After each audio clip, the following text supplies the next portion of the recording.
नमस्कार विद्यार्थियों, आप सभी का हमारे YouTube चैनल फिजिक्स गाइडलाइन में पुनः स्वागत है।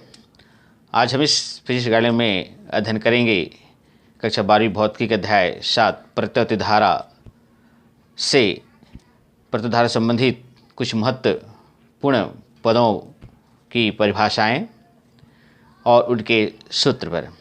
विद्यार्थियों, हम आपसे इस टॉपिक पर चर्चा करें उसके पहले मैं आपसे निवेदन करूंगा कि यदि आप हमारे चैनल पर पहली बार शामिल हो रहे हैं और आपने हमारे चैनल को सब्सक्राइब नहीं किया है तो आप अवश्य सब्सक्राइब कीजिएगा, क्योंकि आपके सब्सक्राइब और वीडियो को लाइक और शेयर करने से हम उत्साहित होते हैं आपके लिए नए नए टॉपिक पर वीडियो बनाने के लिए।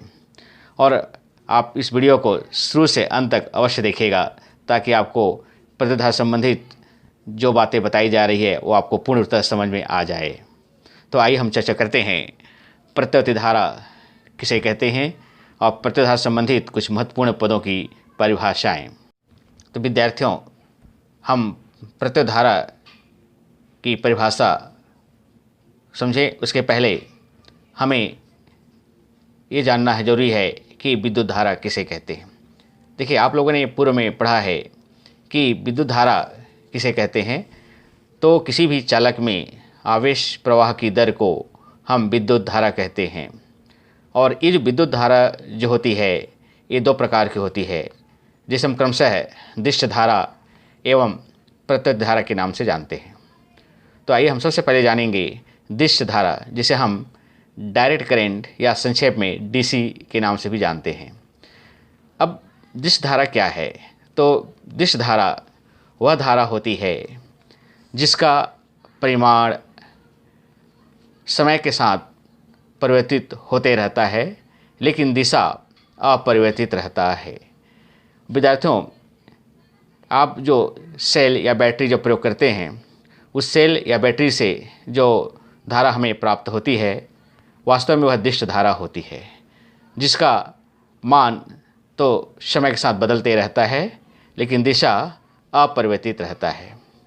लेकिन यदि हम इस दिष्ट धारा को ग्राफ के द्वारा व्यक्त करें तो इसे हम इस प्रकार के ग्राफ से प्रदर्शित करते हैं, जैसे आप इस चित्र में देख रहे हैं। इस चित्र से स्पष्ट है कि इसमें दिष्ट धारा का मान समय के साथ परिवर्तित हो रहा है, अर्थात इसका मान शून्य से अधिकतम पुनः शून्य एवं अधिकतम हो रहा है, जो कि एक ही दिशा में अर्थात धनात्मक दिशा में ही प्रवाहित हो रही है। क्योंकि हम जब ग्राफ बनाते हैं तो ऊपर को हम धनात्मक लेते हैं, नीचे को ऋणात्मक लेते हैं, अर्थात ये केवल धनात्मक दिशा में ही प्रवाहित होती है। इसी प्रकार अब हम चर्चा करते हैं जिस चैप्टर का जो नाम है प्रत्यावर्ती धारा, उस पर हम चर्चा करते हैं कि प्रत्यावर्ती धारा किसे कहते हैं। देखिए, प्रत्यावर्ती धारा वह धारा होती है जिसका परिमाण अर्थात मान एवं दिशा दोनों समय के साथ परिवर्तित होते रहते हैं तथा एक निश्चित समय के पश्चात इसकी पुनरावृत्ति होती रहती है। आपने देखा होगा कि जनरेटर है या डायनामो है, तो जनरेटर या डायनामो के चलने से कुछ जो धारा उत्पन्न होती है वास्तव में वह प्रत्यावर्ती धारा होती है, जिसे हम अल्टरनेटिंग करंट या संक्षेप में एसी कहते हैं। और प्रत्यावर्ती धारा को यदि हम सूत्र के रूप में लिखें या समीकरण के रूप में लिखें तो प्रत्यावर्ती धारा को हम इस प्रकार के समीकरण से प्रदर्शित करते हैं जो आप यहाँ पर देख रहे हैं। ठीक है, ये देखिए इस प्रकार से यहाँ पर हम इसको लिखते हैं I=I0 sin ओमेगा t, जहाँ इस I0 को हम प्रत्यावर्ती धारा का शिखर मान या अधिकतम मान कहते हैं तथा यहाँ पर ओमेगा को कोणीय आवृत्ति कहते हैं। यदि हम इस प्रत्यावर्ती धारा को ग्राफ के द्वारा व्यक्त करें तो इसे हम इस प्रकार से प्रदर्शित करते हैं। इस ग्राफ से स्पष्ट है कि इसमें प्रत्यावर्ती धारा का मान समय के साथ परिवर्तित हो रहा है और एक निश्चित समय के पश्चात इसकी पुनरावृत्ति हो रही है। मतलब इसका मान और दिशा दोनों समय के साथ परिवर्तित हो रहे हैं। जैसे आप इस ग्राफ में देख रहे हैं कि इस प्रत्यावर्ती धारा का मान धनात्मक, एक बार धनात्मक दिशा में परिवर्तित होती है 0 से अधिकतम, फिर पुनः 0, फिर इसी प्रत्यावर्ती धारा जो है ऋणात्मक दिशा में अर्थात नीचे की ओर इसका मान 0 से अधिकतम फिर पुनः 0 होते रहता है और एक निश्चित समय के पश्चात इसकी पुनरावृत्ति होती रहती है। तो इस प्रत्यावर्ती धारा का जो ग्राफीय निरूपण होता है उसे हम इसी प्रकार से प्रदर्शित करते हैं। और इसी प्रत्यावर्ती धारा से संबंधित एक और टॉपिक होता है जिसे हम प्रत्यावर्ती विद्युत वाहक बल के नाम से जानते हैं। विद्यार्थियों, प्रत्यावर्ती विद्युत वाहक बल की परिभाषा भी बिल्कुल प्रत्यावर्ती धारा के समान है, केवल उसके समीकरण पे अंतर है। जैसे कि यहाँ पर हम देख रहे हैं कि वास्तव में प्रत्यावर्ती विद्युत वाहक बल वह विद्युत वाहक बल होता है जिसका परिमाण एवं दिशा दोनों समय के साथ लगातार परिवर्तित होते रहते हैं। और इस प्रत्यावर्ती विद्युत वाहक बल के समीकरण को हम इस प्रकार से प्रदर्शित करते हैं कि E बराबर E0 sin ओमेगा टी, जहाँ E0 प्रत्यावर्ती विद्युत वाहक बल का शिखर मान या अधिकतम मान कहलाता है, जबकि ओमेगा कोणीय आवृत्ति कहलाता है। इसी प्रकार प्रत्यावर्ती विद्युत वाहक बल के बाद हम चर्चा करते हैं प्रत्यावर्ती वोल्टेज या प्रत्यावर्ती वोल्टता पर।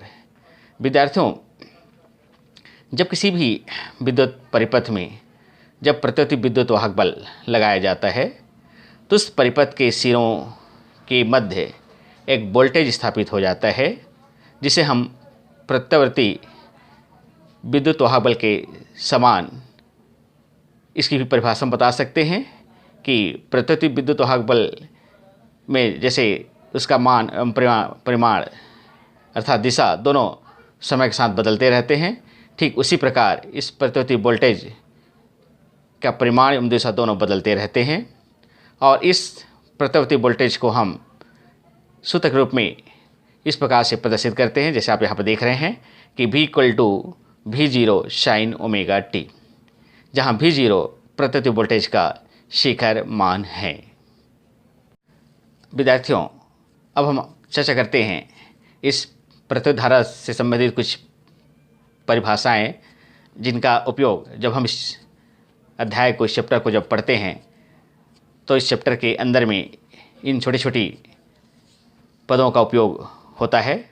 अतः हमें इन छोटी छोटी बिंदुओं को समझना आवश्यक है। जैसे सबसे पहले हमें जानना आवश्यक है कि आयाम या शिखर मान क्या होता है। देखिए, प्रत्यावर्ती धारा के जो अधिकतम मान होता है उस मान को ही हम उसका आयाम या शिखर मान कहते हैं, और इस प्रत्यावर्ती धारा के शिखर मान को हम I0 से प्रदर्शित करते हैं। इसी प्रकार जो प्रत्यावर्ती वोल्टेज होते हैं उसी प्रत्यावर्ती वोल्टेज के अधिकतम मान को भी हम प्रत्यावर्ती वोल्टेज का शिखर मान या आयाम कहते हैं। जैसे कि आप इस समीकरण में देख रहे हैं कि V = V0 sin omega T में ये जो V0 है ये प्रत्यावर्ती वोल्टेज के आयाम को या उसके शिखर मान को प्रदर्शित करते हैं। तो विद्यार्थियों, अगर प्रत्यावर्ती धारा चैप्टर का अध्ययन करते हैं और इसमें V0 या I0 आता है तो आप समझ लीजिएगा कि प्रत्यावर्ती धारा या प्रत्यावर्ती वोल्टेज का शिखर मान को प्रदर्शित कर रहा है। इसी प्रकार हम चर्चा करते हैं प्रत्यावर्ती धारा के आवर्तकाल को। यहाँ पर प्रत्यावर्ती धारा का आवर्तकाल क्या होता है, आपने आवर्तकाल के बारे में अन्य छोटी कक्षाओं में पढ़ा है। उसी के समान इसकी परिभाषा है कि प्रत्यावर्ती धारा के एक चक्र पूर्ण होने में जो समय लगता है उसे हम उसका आवर्तकाल कहते हैं। इस आवर्तकाल को हम कैपिटल T से प्रदर्शित करते हैं। अतः हम सूत्र के रूप में लिखें तो आवर्तकाल को हम लिख सकते हैं T = 2π/ω, जहाँ 2π प्रत्यावर्ती धारा के एक चक्र पूर्ण करने में उसके द्वारा घुमा गया कोण है। और ये ध्यान रखना विद्यार्थियों कि प्रत्यावर्ती धारा जब एक चक्र पूर्ण करता है तो उसके द्वारा 360 डिग्री कोण से घुमा जाता है, अर्थात 2π रेडियन कोण से घुमा जाता है। तो इस आधार पर हम आवर्तकाल का सूत्र लिखते हैं T = 2π/ω, जहाँ ओमेगा कोणीय आवृत्ति को प्रदर्शित करता है या कोणीय वेग को प्रदर्शित करता है। इसी प्रकार इसी प्रतिधारा संबंधित एक महत्वपूर्ण बिंदु है आवृत्ति। देखिए, प्रतिधारा 1 सेकंड में जितने चक्र पूर्ण कर लेती है उसे उसकी आवृत्ति कहते हैं, और आवृत्ति को हम न्यू से प्रदर्शित करते हैं। यदि प्रतिधारा की आवृत्ति अगर न्यू हो तथा आवर्तकाल टी हो तो आवृत्ति एवं आवर्तकाल में जो संबंध होते हैं वह होता है न्यू इक्वल टू 1/t। लेकिन अभी हम लोगों ने पढ़ा है कि आवर्तकाल t बराबर होता है 2π/ω। इसलिए हम इस t के मान को इस सूत्र में रखें तो हमें प्राप्त होगा न्यू इक्वल टू 1/2π ω। इस ओमेगा को ले जाते हैं ऊपर तो हमें प्राप्त होता है न्यू इक्वल टू ω/2π। यहाँ से यदि हम ओमेगा निकालते हैं तो हमें प्राप्त होगा ओमेगा इक्वल टू 2π न्यू। इसी सूत्र के आधार पर हम इस ओमेगा जो कोणीय वेग है उसे हम कोणीय आवृत्ति के नाम से भी जानते हैं। विद्यार्थियों, आप ये ध्यान रखिएगा कि आवृत्ति का जो मात्रक होता है वो हर्ट्ज होता है, और प्रतिधारा की जो आवृत्ति भारत में 50 चक्र प्रति सेकंड या 50 हर्ट्ज होती है। इसी प्रकार प्रतिधारा संबंधित एक महत्वपूर्ण बिंदु है वह है प्रतिधारा का वर्ग माध्य मूल मान, root mean square value of alternating current. देखिए, प्रतिधारा का जो वर्ग माध्य मूल मान होता है उसे हम इस प्रकार से डिफाइन करते हैं, इस प्रकार से परिभाषित करते हैं कि प्रतिधारा का वर्ग माध्य मूल मान धारा के शिखर मान I0 का 1/√2 गुना होता है। इसे हम संकेत के रूप में IRMS से प्रदर्शित करते हैं। और यदि हम इस प्रतिधारा के वर्ग माध्य मूल मान को सूत्र के रूप में लिखें तो इसे हम लिख सकते हैं कि IRMS इक्वल टू I0/√2। तो विद्यार्थियों, याद रखिएगा कि इस अध्याय में यदि IRMS कहीं पर आपको दिखाई देता है तो आप समझ लीजिएगा कि ये प्रतिधारा का वर्ग माध्य मूल मान है, जिसे हम प्रतिधारा का आभासी मान भी कहते हैं। तो विद्यार्थियों, आप इस वीडियो को एक बार शुरू से अंत तक अवश्य देख लीजिएगा, और इस वीडियो को आप अच्छे देख करके समझ करके आप अच्छे से नोट्स भी तैयार कर सकते हैं। विद्यार्थियों, यदि आपको ये वीडियो अच्छा लगता है तो आप इस वीडियो को लाइक कीजिएगा, अपने दोस्तों को शेयर कीजिएगा ताकि वो भी इस वीडियो का लाभ ले सके। और एक बार पुनः यदि आपको हमारा ये वीडियो पसंद आता है तो अवश्य हमारे YouTube चैनल फिजिक्स गाइडलाइन को सब्सक्राइब कीजिएगा। तो वह पुनः हम आपके सामने एक नए वीडियो लेकर के नए टॉपिक पर आधारित लेकर आएंगे। तब तक के लिए आप सभी को जय भारत, जय हिंद।